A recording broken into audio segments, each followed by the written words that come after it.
What's there to mourn? He was just a dog following the orders of a dictator. As investigators continued to pick through the wreckage on the hunt apparently for just what brought this plane down, the bodies of the 10 who died were brought to the local morgue for identification. Russia has already said who was on board. Wagner's top command Yevgeny Prigozhin, his deputy Dmitry Utkin, the security chief of Wagner too, all killed in one clean sweep. Well, yeah, this was a hit by Putin to take out the leader and the top commanders of the Wagner group so he can swoop in and take over. Utkin's far-right tattoos, his fondness for Hitler's favourite musician, the reason Wagner was called what it was, perhaps a help in the ID process. At a meeting at the Kremlin 24 hours after the crash, President Putin had this to say. I want to express sincere condolences to the families of all those who died. It is always a tragedy. Indeed, if they were there, and according to the initial information, Wagner company employees were on board. I want to note that those people made a significant contribution to our common cause of fighting the Nazi regime in Ukraine.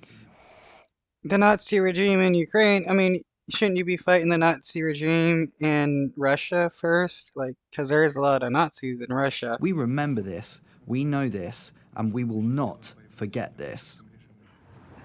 In St. Petersburg, outside what was once the Wagner HQ, a makeshift memorial scattered with red carnations and a steady stream of mourners. He was a dangerous, unpredictable man who crystallized the violent, destructive course that Russia was set on, meeting a violent but perhaps predictable death. He had many enemies here, but he also has many who mourn him.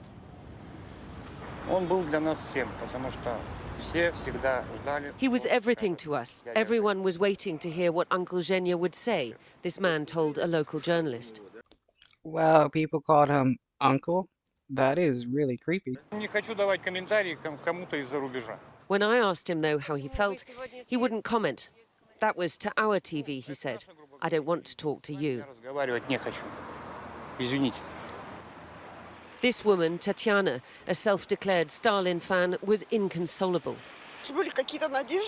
This was my last hope for some change in the future, she says. And now I have none. Oligarchy, and that's it.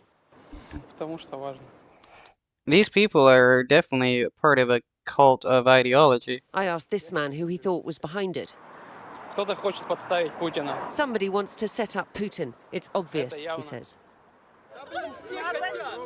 That's as may be, but if one thing is clear, Russia without Yevgeny Prigozhin certainly makes things simpler for the Kremlin.